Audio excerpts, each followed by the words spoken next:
This is TNI news Hindi, करोड़ों लोगों की आवाज, भारत का भविष्य। प्रियंका गांधी, प्रियंका गांधी, प्रियंका गांधी।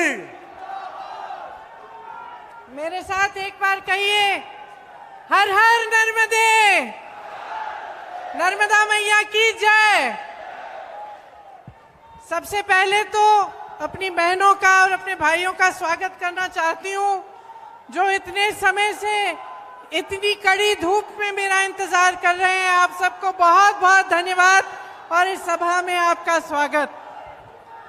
श्री JP अग्रवाल जी, श्री कमलनाथ जी, श्री दिग्विजय सिंह जी, श्री गोविंद सिंह जी, श्री विवेक तनखा जी, श्री राजमणि पटेल जी, श्री सुरेश पचौरी जी, श्री कांतिलाल भूरिया जी, श्री अरुण यादव जी, श्री अजय सिंह जी, श्री सत्यनारायण पटेल जी, नीलांशु चतुर्वेदी जी, संजय कपूर जी, जीतू पटवारी जी, जयवर्धन सिंह जी, यूथ कांग्रेस, महिला कांग्रेस, NSUI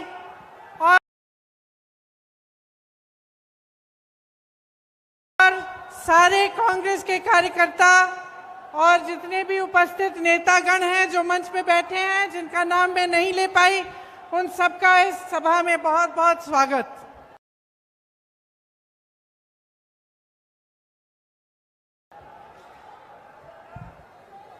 यहाँ आज महाकौशल की पावन और क्रांतिकारी धरती पर खड़े होकर मुझे बहुत गर्व हो रहा है।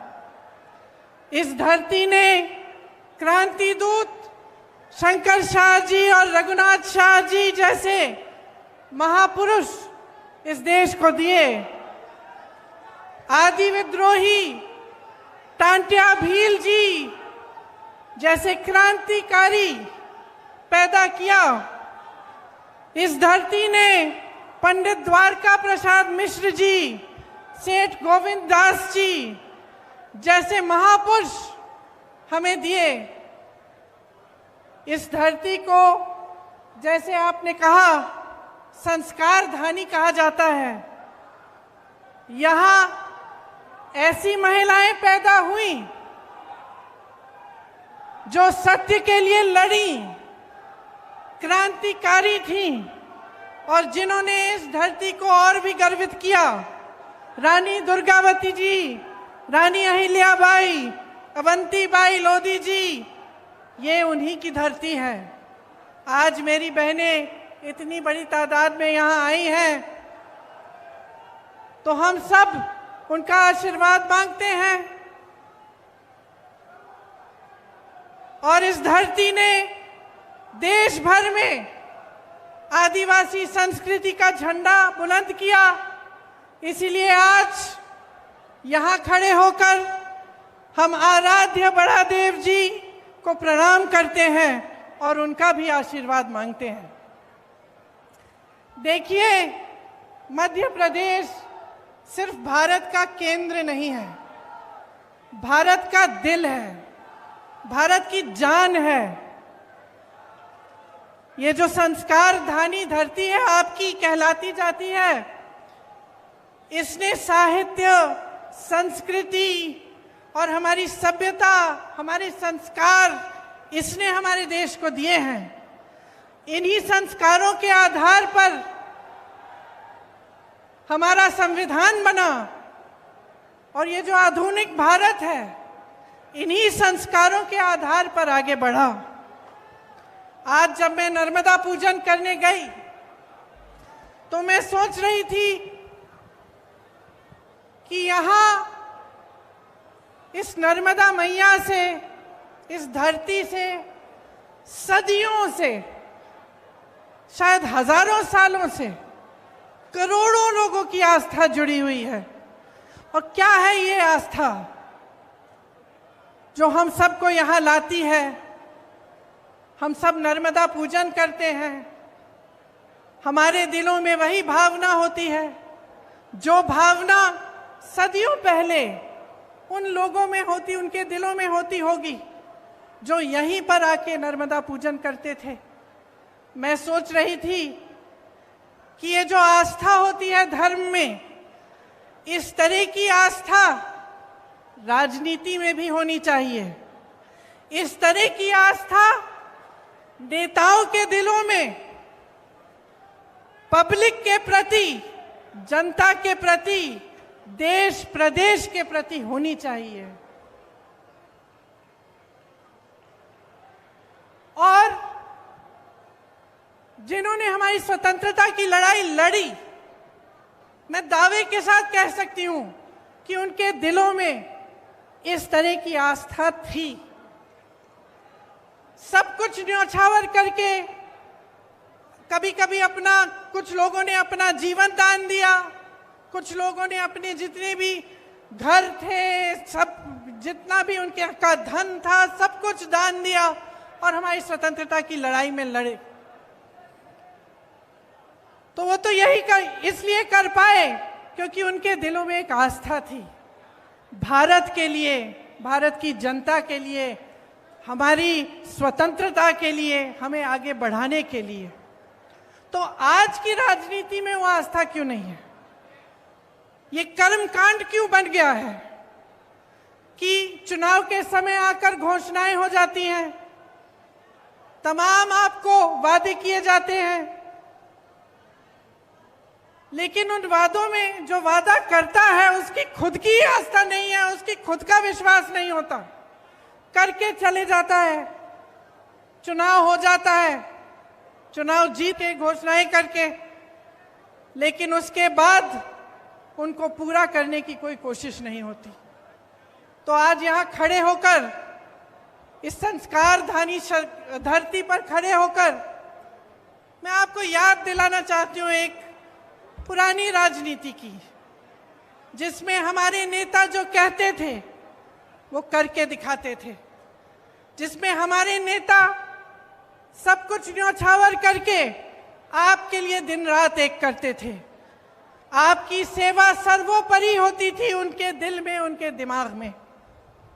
और मैं कहना चाहती हूं कि जो आपके साथ पिछले 18 सालों से हो रहा है वो गलत हो रहा है, क्योंकि आपका इस्तेमाल हो रहा है, शोषण हो रहा है।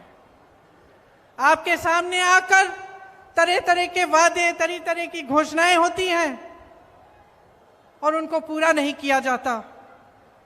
धन बल को लेकर, धनादेश के बल पर जनादेश को कुचला जाता है।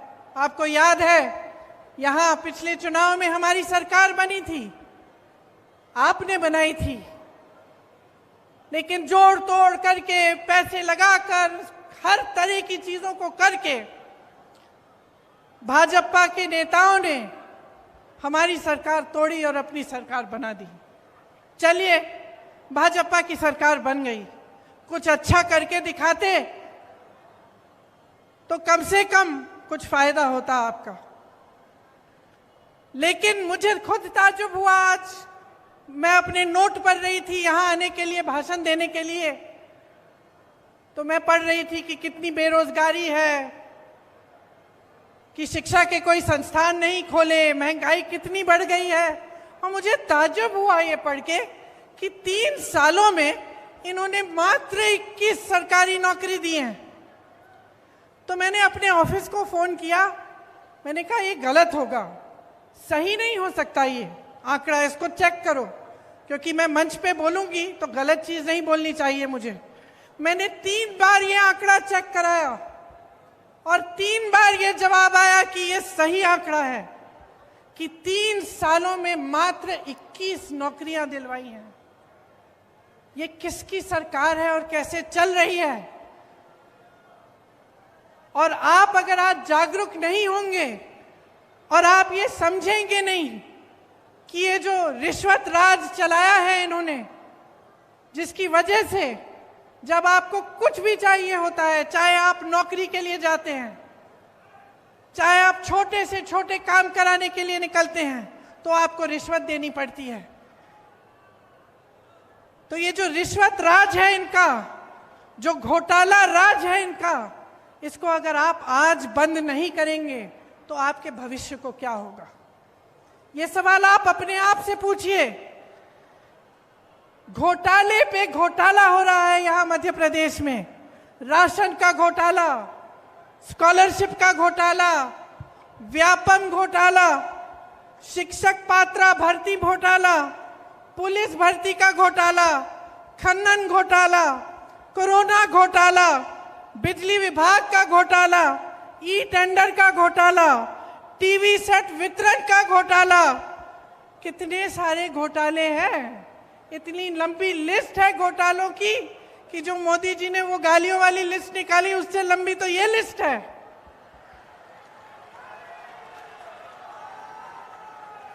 इन्होंने नर्मदा मैया को नहीं छोड़ा, खनन करा रहे हैं वहां। महाकाल के कॉरिडोर को नहीं छोड़ा। एक पुजारी जी है महाकाल के, मेरा उनसे संपर्क है, उन्होंने मुझे वीडियो भेजा कि हवा तेज हवा चल रही है और जितनी इमारतें इन्होंने बनाई हैं सारी गिर रही हैं, क्योंकि उसमें भी घोटाला किया, उसमें भी किसी ने पैसे खाए हैं। तो कहाँ रुकेंगे ये लोग? और जो आपकी संस्कृति है, जो यहाँ के संस्कार हैं, उनका आप याद कब दिलाएंगे नेताओं को? ये मैं आपसे पूछना चाहती हूँ। 220 महीनों के शासन में 225 घोटाले किए हैं इन्होंने। तकरीबन हर महीने एक नया घोटाला कर रहे हैं। इससे आपके जीवन पर क्या असर पड़ता है? कभी आपने सोचा है? हम सब कहते हैं, टीवी पे देख लेते हैं कि चलो घोटाला हो रहा है, कोई पैसे कमा रहा है, कहीं पे कोई नेता अपना बड़ा बड़ा महल बना रहा है, तो हम ये भी सोच सकते हैं भाई हमारा क्या, वो कमा रहा है, ठीक है कमा रहा है। लेकिन इसका बहुत बड़ा असर आप पे पड़ता है। जो भ्रष्टाचार होता है, इसका सबसे बड़ा असर पब्लिक पर ही पड़ता है, क्योंकि जहाँ पे जन सरकार का ध्यान होना चाहिए, मंत्रियों का ध्यान होना चाहिए, वहाँ से ध्यान हटता है। सिर्फ जब लूट और सत्ता में ध्यान रहता है तो पब्लिक का ध्यान नहीं रहता। जहाँ विकास के कार्य करने पड़ते हैं, पैसे उनमें डलने चाहिए, पूंजी उसमें डलनी चाहिए, वो नहीं डलती। जब अपने लिए पैसे लूटने में पड़ जाते हैं नेता, तो पब्लिक पीछे छूट जाती है, आपकी जरूरतें पीछे छूट जाती हैं, और जो कार्य होने चाहिए आपके लिए वो नहीं होते। 18 सालों से ये सत्ता में है, तो आप सोचिए, जब इतने सालों से कोई सत्ता में रहता है तो एक आलस सा हो जाता है। वो सोचता है कि वो कभी सत्ता छोड़ने वाला नहीं है, कि वो निकलेगा नहीं सत्ता से।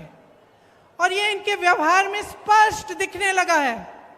जैसे कुछ दिनों पहले यहाँ आकर उन्होंने एक महिलाओं के लिए एक अनाउंसमेंट की, तो इसलिए की क्योंकि 6 महीने में चुनाव आ रहा है। भाई तुम्हारी 5 साल से सरकार थी, 3 साल से तुम चले आ रहे हो, सरकार चला रहे हो, तो तुमने ये घोषणा पहले क्यों नहीं की? इस समय करने की क्या जरूरत है? तो ये इनका व्यवहार दिखा रहा है हमें कि ये सब कर्मकांड है। इनके दिलों में आपके लिए कोई आस्था नहीं है, कोई विश्वास नहीं है अपनी ही बातों पर। यहाँ आकर घोषणाएं करते हैं, उन्हें पूरा नहीं करते। बड़ी बड़ी बातें होती हैं, डबल इंजन, ट्रिपल इंजन की बातें होती हैं। बहुत देख लिया हमने डबल इंजन और ट्रिपल इंजन की सरकारें। हिमाचल में भी ये कहते थे, कर्नाटका में भी ये कहते थे, और जनता ने दिखा दिया इनको कि ये डबल इंजन की बातें बंद करो, ये दिखाओ, नहीं तो आपको हम निकाल देंगे। तो आज आपके प्रदेश में कमर तोड़ महंगाई है। मैं जानती हूँ, मेरी बहनें यहाँ बैठी हैं, कितना संघर्ष करती हैं आप। मैं जानती हूँ कि सुबह से शाम तक आप काम करती हैं, और मेरे भाइयों बुरा मत मानना, लेकिन मैं महिलाओं में कहूँगी कि महिलाएं थोड़ा आपसे ज़्यादा काम करती हैं,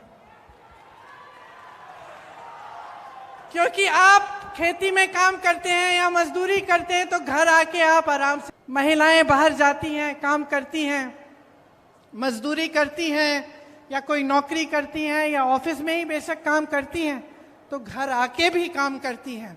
और जब तक घर का काम खत्म नहीं होता, जब तक सब सही सलामत नहीं होते, सबने खाना नहीं खाया होता, तब तक सोती नहीं है। इसीलिए मेरे दिल में एक खास जगह है अपनी बहनों के लिए। और मैं जानती हूं कि महंगाई का बोझ सबसे ज्यादा आप उठा रही हैं। गैस सिलेंडर को तो इतना महंगा कर लिया है कि खरीद नहीं पाते, भरवा नहीं पाते।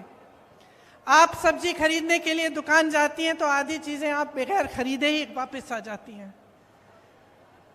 और महंगाई की मार सिर्फ महिलाओं को नहीं लेकिन सबको है। किसानों को देखिए, पेट्रोल डीजल के दाम इतने बढ़ गए हैं, जो भी इस्तेमाल करना पड़ता है, चाहे खाद हो चाहे कुछ भी हो, सब महंगा पड़ गया है। बहुत ज्यादा महंगाई हो गई है। आपके प्रदेश में भयंकर बेरोजगारी है। जैसे मैंने कहा, शर्म की बात है कि एक सरकार 3 सालों में मात्र 21 सरकारी नौकरी दे रही है। तमाम पद खाली पड़े हुए हैं। हमारे नौजवान भाई बहन मेहनत करते हैं, पढ़ाई करते हैं भर्ती के इम्तिहानों के लिए, कुछ ना कुछ हो जाता है, घोटाला हो जाता है, कुछ ना कुछ लीक हो जाता है पेपर, कोई गड़बड़ हो जाती है। जितने पैसे उनके माँ बाप ने खर्चे उनके फीस पे, सब बर्बाद हो जाते हैं। जितने महीने उन्होंने पढ़ाई की वो सब बर्बाद हो जाते हैं। पेपर देते हैं, पेपर का कोई नतीजा नहीं निकलता, कोई नौकरी नहीं मिलती, पद खाली पड़े हैं, नौजवान खाली पड़े हैं, लेकिन सरकार कुछ कर नहीं रही है। आदिवासियों की दुर्दशा हो गई है आपके प्रदेश में। आपको याद होगा कि इंदिरा जी कितना काम करती थी आदिवासियों के लिए, पिछड़े वर्गों के लिए, और आज आपकी दुर्दशा है। अत्याचार बढ़ रहे हैं, चाहे बुजुर्गों पे, चाहे बच्चों पे, चाहे आदिवासियों पे, चाहे दलितों पे। तो तमाम जो जितने भी आंकड़े हैं, जो सब कुछ दिखा रहा है आपको, जो आप अपने अनुभव से आप देख रहे हैं अपने जीवन में, वो कुछ कह रहा है। और मीडिया, इश्तिहार, बड़े बड़े पोस्टर, बड़ी बड़ी होर्डिंग कुछ और कह रहे हैं। मुझे एक कहानी याद आई। एक किसान था, बहुत मेहनत करता था बेचारा, कड़ी धूप में जाकर खेती करता था। लेकिन उसकी एक आदत थी, सुबह निकलने से पहले छोटा सा पुराना टीवी था उसका, टीवी में वो खबर देख लेता था। तो एक दिन बड़ी धूप थी, खबर में आया कि बारिश आने वाली है। तो उसने कहा चलो आज सिंचाई नहीं करेंगे, आज तो खूब बारिश आएगी। निकला काम के लिए, पूरे दिन धूप रही, बारिश नहीं आई। उसने सोचा चलो खबर गलत होगी, कल सिंचाई कर लेंगे। घर आ गया। अगले दिन फिर निकला, फिर खबर देख ली, फिर खबर में आया कि बारिश आने वाली है। फिर उसने सिंचाई नहीं की। ऐसे 5, 6, 7 दिन गुजर गए और वो इसी इंतजार में रहा कि भाई आज बारिश आएगी। बारिश नहीं आई, खेती एकदम सूख गई। घर आके रोने लगा। तो फिर रोने लगा, अपने गुरुजी के पास गया कि भाई मैं तो इंतजार कर रहा था, मेरा सारा खेत सूख गया, मैं क्या करूं। तो उसके गुरुजी ने उसको कहा, अरे मूर्ख, तुमने अपने अनुभव से नहीं देखा क्या हो रहा था? तुम्हारे सामने तुम्हारा खेत सूख रहा है और तुम इंतजार कर रहे हो कि बारिश आएगा क्योंकि खबर ने कह दिया। तो यही तो हो रहा है आज देश में, प्रदेश में। महंगाई बढ़ गई, बेरोजगारी बढ़ गई, अत्याचार बढ़ रहे हैं, आपस में फूट बढ़ रहा है। और आपको बताया जा रहा है कि कोई सुनहरा दौर चल रहा है। आप गैस का सिलेंडर खरीद नहीं सकते, आपके बच्चों को नौकरी नहीं मिल रही है, शिक्षा का एक नया संस्थान नहीं बनाया गया, सड़कें आपकी पुरानी पड़ी हुई हैं, कोई व्यवस्था नहीं है, खाद की व्यवस्था नहीं है, पानी की व्यवस्था नहीं है। लेकिन आपको बताया जा रहा है कि बारिश आने वाली है। आपको बताया जा रहा है कि सुनहरा दौर है। मोदी जी G20 कर रहे हैं, हमें बहुत गर्व होना चाहिए अपने देश पे। लेकिन आपके सामने, आपकी आंखों के सामने क्या हो रहा है, उसके प्रति आप जागरूक कब होंगे? आप कब देखेंगे कि इन 3 सालों में इस भाजपा की सरकार ने आपके लिए क्या किया? यहां पे जितने भी नौजवान हैं, हाथ उठा के मुझे बताओ कितनों को नौकरी मिली है। अगर उन 21 बच्चों में से एक है तो हाथ उठा लो भाई। उठाओ। नहीं मिली, नहीं मिली नौकरी किसी को। आप एक जना हाथ उठा के बता दें मुझे कि क्या आपका जीवन सुधरा है? 3 सालों में तरक्की हुई है आपकी? आप ये मुझे बता दीजिए कि महंगाई बढ़ी है कि घटी है? बढ़ी है ना। किसान इस देश की रीढ़ की हड्डी है। ये देश किसानों ने बनाया है। ये जितने भी जवान यहाँ खड़े होते हैं, जो हमारी सरहद पे खड़े होकर हमारी रक्षा करते हैं, किसान के बेटे हैं। किसान के लिए सरकार ने कुछ नहीं किया। फसल का दाम नहीं मिलता, गेहूं, धान, सोयाबीन, सब्जियों का दाम नहीं मिलता। 4000 करोड़ का घोटाला तो इन्होंने अपने ओलावृष्टि के फसलों में, जब फसल बर्बाद हुई थी तो जो आपको मुआवजा मिलना था उसमें इन्होंने 4000 करोड़ का घोटाला कर डाला। किसान को मुआवजा नहीं मिला, इन्होंने फर्जी मुआवजे बांट दिए। तो देखिए, चाहे किसान हो, चाहे मेरी आदिवासी बहन भाई हो, जिनके खिलाफ अत्याचार बढ़ रहा है, जिनको कोंदो कुटकी और अन्य उपज का दाम नहीं मिलता, जिनको वन अधिकार नहीं मिलता, चाहे मेरी बहनें हो, चाहे प्रदेश के नौजवान हो, किसी के लिए कुछ नहीं हो रहा है। ये सरकार चली है तो घोटालों के लिए चली है, भ्रष्टाचार करने के लिए चली है। और जैसे हमने भाजपा के नेताओं को पूरे देश भर में देखा है, सत्ता के लिए कुछ भी कर डालेंगे। मुझे अफसोस है कि मध्य प्रदेश के हमारे भी कुछ ऐसे नेता थे जो सत्ता की वजह से छोड़ के चले गए, अपनी विचारधारा भूल गए। तो अब देखिए, आपके प्रदेश के मुख्यमंत्री घोषणावीर जी हैं। 18 सालों में इन्होंने 22,000 घोषणाएं की। अगर 22,000 नौकरियां ही दिलवा देते तो कुछ फायदा होता है इनका, लेकिन इन्होंने कुछ नहीं किया। जितनी घोषणाएं की उनमें से 1% शायद पूरी होंगी। तो सच्चाई आपके सामने है। ये जबलपुर शहर है, आप सब जानते हैं, देश प्रदेश चलाने के लिए देखिए एक विजन चाहिए होता है, एक नजरिया होना चाहिए, एक इच्छा होनी चाहिए निर्माण करवाने की। इस शहर में जितने काम कराए गए थे, जो कांग्रेस की सरकारों ने कराए, वो एक नजरिए के साथ कराए, आपके विकास को लाने के लिए। जवाहरलाल नेहरू जी, उन्होंने देश में IIT जैसे बड़े संस्थान बनाए। इंदिरा जी ने हरित क्रांति कराई। राजीव जी ने आधुनिक भारत के लिए काम किया। मनमोहन सिंह जी ने बहुत काम किया भारत को आगे बढ़ाने के लिए। एक नजरिया था उनके दिल में, उनके मन में एक नजरिया था कि देश को कैसे आगे बढ़ाना है। आज जो हम काम कर रहे हैं उसका 15-20 सालों में, 25 सालों में क्या असर पड़ेगा। तो जबलपुर एक ऐसी शहर है जो उस नजरिए को लेकर उसका निर्माण हुआ। यहाँ पर ऑर्डिनेंस फैक्ट्रीज होती थी, आज बंद होने के कगार पे हैं। सरकारी कर्मचारियों का यहाँ पे बहुत सारे सरकारी कर्मचारी हैं, आर्मी के लोग हैं, रेलवेज में काम करने वाले लोग हैं, प्रबुद्ध जीव हैं बहुत सारे जबलपुर में। और आज देखिए कि आपके जबलपुर का क्या हाल है। सरकारी नौकरियां जो हैं उनका क्या हाल है। एक देखिए, सरकारी नौकरी इसलिए लोग लेते थे क्योंकि उनको लगता था कि कम से कम जीवन भर हम नौकरी करेंगे, उसके बाद हमारी कोई सिक्योरिटी होगी, सुरक्षा होगी, हमें पेंशन मिलेगा। आज ये स्थिति है कि पूरे देश भर में सरकारी कर्मचारी रो रहे हैं कि हमें पुराना पेंशन वापस दे दीजिए, हमें ये नया पेंशन नहीं चाहिए। और उनकी कहीं भी कोई सुनवाई नहीं है। सिर्फ कांग्रेस के प्रदेशों में, हिमाचल प्रदेश में, छत्तीसगढ़ में, राजस्थान में पुराना पेंशन फिर से लागू हुआ है, क्योंकि जैसे मैंने कहा, दो तरह की राजनीति है इस देश में।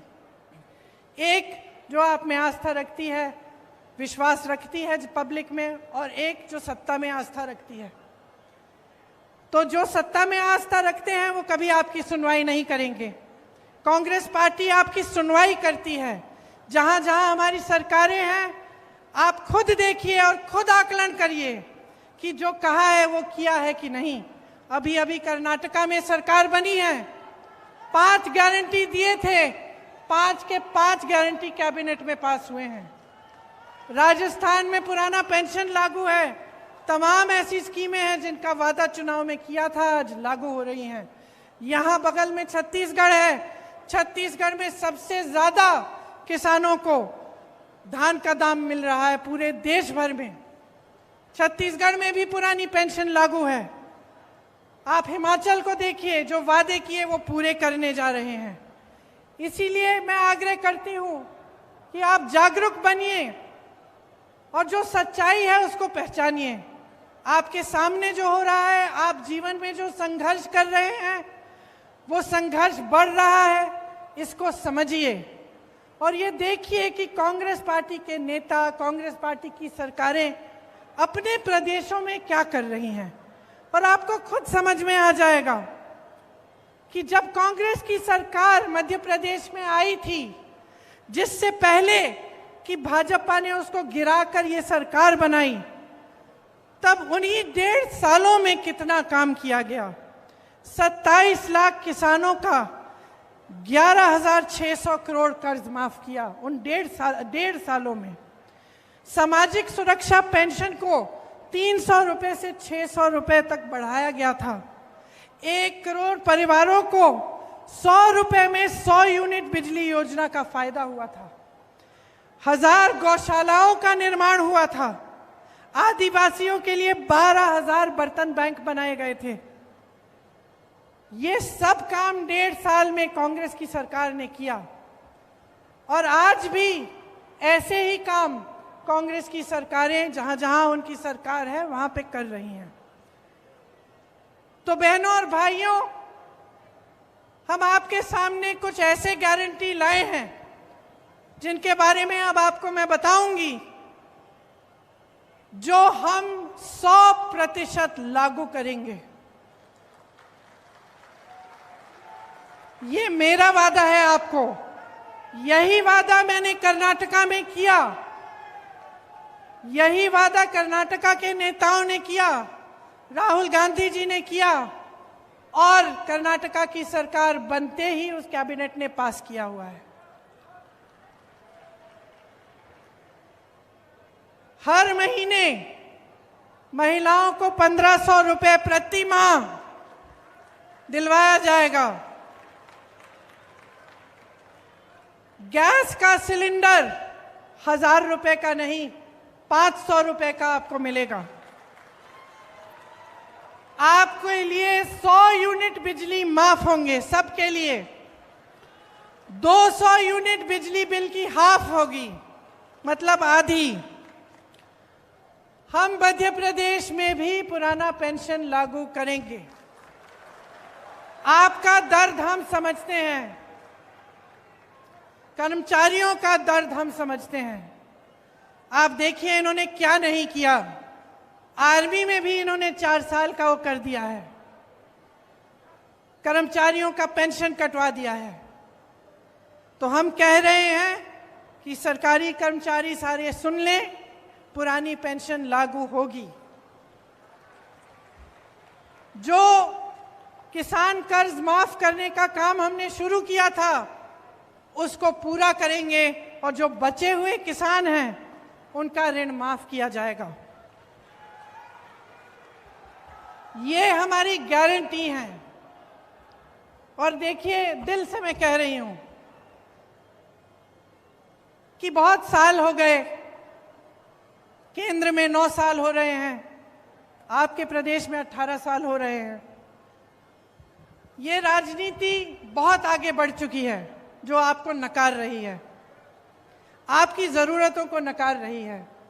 हर बार आपके जज्बातों को उभारा जाता है, इधर उधर की बातें की जाती हैं। कमलनाथ जी ने कहा हम भारतीय हैं, हम सबके लिए धर्म से बड़ा कुछ नहीं है, हमारी आस्था से बड़ा कुछ नहीं है। चाहे हम किसी भी धर्म के हो, हम उसे दिल में मानते हैं, वो हमारे लिए सर्वोपरि है। लेकिन उसका मतलब ये नहीं है कि पब्लिक को बहकाया जाए, कि पब्लिक के जज्बातों को उभार कर वोट मांगा जाए, उसका मतलब नहीं है। और अगर नेता ऐसा कर रहा है या एक राजनीतिक दल बार बार ऐसा कर रहा है कि चुनाव का समय आया, आपके जज्बात उभार दिए, आपकी काम की बात नहीं की, तो आप उनकी आदत बिगाड़ रहे हो। वो तो है ही बिगड़े, क्योंकि आपको बार बार जज्बातों पर उकसा रहे हैं, लेकिन आपका काम नहीं कर रहे हैं। लेकिन आप बिगाड़ रहे हो क्योंकि आप बुरी आदत डलवा रहे हो। उस नेता को कभी ये एहसास नहीं होगा कि अगर वो आपका काम नहीं करेगा तो उसको सत्ता छोड़नी पड़ेगी। समझ रहे हैं आप मेरी बात? आपको समझाना पड़ेगा, दिखाना पड़ेगा नेताओं को, और उसमें हम सब शामिल हैं कि अगर हम आपका काम नहीं करें और चुनाव के समय आपके जज्बात उभारने की बात कर लें, या आपको किसी जैसे आप जज्बाती मामले पे आपको उकसा दें और फिर उसके बल पर आपके वोट लेके सत्ता में बैठ जाएं, लेकिन फिर आपकी बिजली हम ना दिलवाएं, आपका विकास हम ना करवाएं, आपकी सड़कें ठीक नहीं हो रही हैं, आपके बच्चों के लिए शिक्षा के मौके नहीं दिलवा रहे हैं, नौजवानों को रोजगार नहीं दिलवा रहे हैं, और सिर्फ सत्ता के मजे ले रहे हैं, तो आपको सबक सिखाना पड़ेगा। तो मैं कहना चाह रही हूं कि 18 साल हो चुके, 18 साल में आपने सब कुछ देख लिया। अगर किसी इंसान ने 18 साल में अपनी असलियत आपको नहीं दिखाई और आपको ये पता नहीं चला कि वो आपका काम नहीं करने वाले हैं, तो शायद कभी नहीं पता चलेगा। अब 18 सालों में आपने सब कुछ देख लिया, घोषणाएं देख ली, असलियत देख लिया, टीवी में विज्ञापन देख लिए, असलियत देख लिया, बड़ी बड़ी होर्डिंग देख लिए, बड़े बड़े इवेंट देख लिए और सच्चाई देख ली। तो अब आप तय करिए, बच्चों के भविष्य का निर्माण करना है कि नहीं? करना है कि नहीं? करना है। अपने देश प्रदेश को विकसित बनाना है कि नहीं?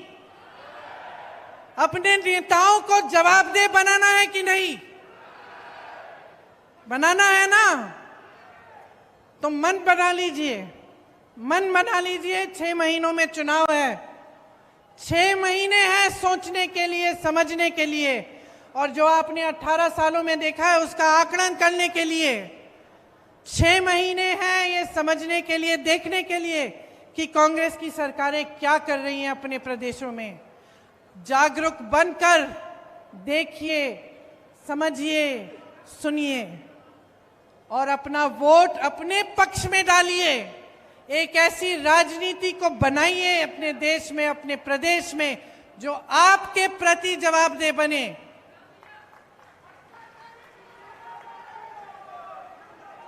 बहुत हो गया ये भ्रष्टाचार, आपको गुमराह करने का बहुत काम हो गया। आप नेताओं को मजबूर करिए कि जब इस मंच पे खड़े होते हैं तो आपके सामने सच बोले, नहीं तो आप उनको सत्ता से निकाल देंगे।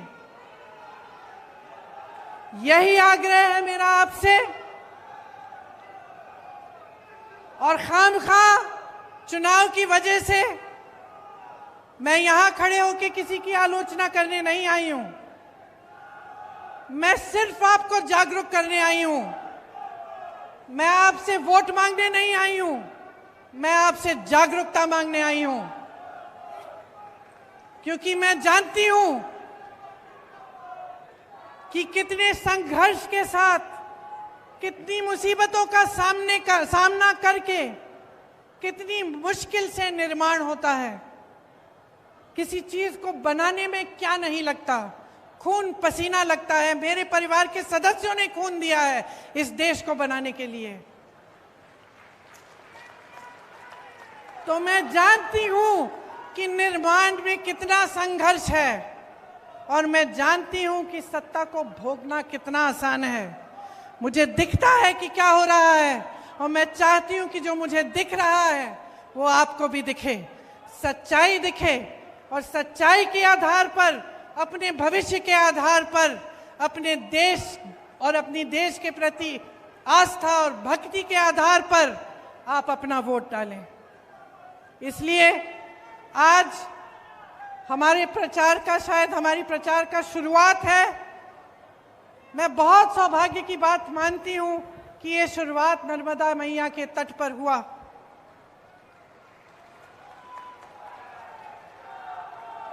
क्योंकि हम सब जो यहाँ पे बैठे हैं इस मंच पर,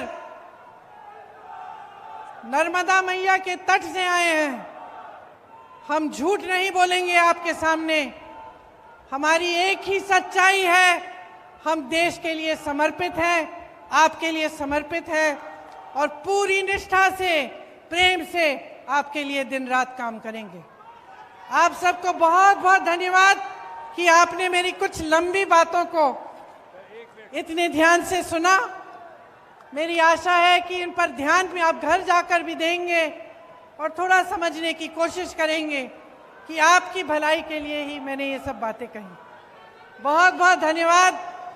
जय हिंद, जय हिंद, जय हिंद।